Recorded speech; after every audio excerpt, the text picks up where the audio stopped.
We're here on the range with the Echelon, finally getting it out here so we can do our initial testing and thoughts on this pistol shooting it. Just kind of want to run it how it is. So we'll see how this runs.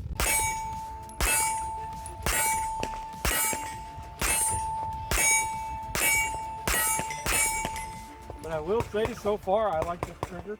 It's nice. I'll definitely be adjusting the grip panels and stuff like that, the back straps that I say, so that way I can make sure it's fit to me. I like it.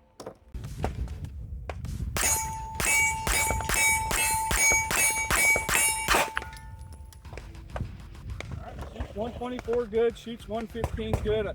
We haven't had any issues. I'm liking it so far. We're gonna have some fun with it.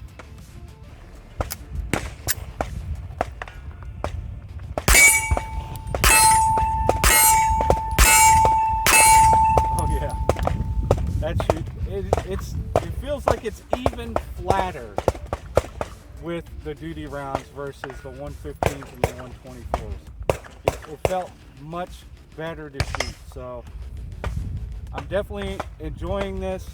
We're going to take it to the tabletop. We're going to talk about what I like, what I don't like, and that's it. But I like this gun so far, so let's get it to the tabletop, and I'll see you over there.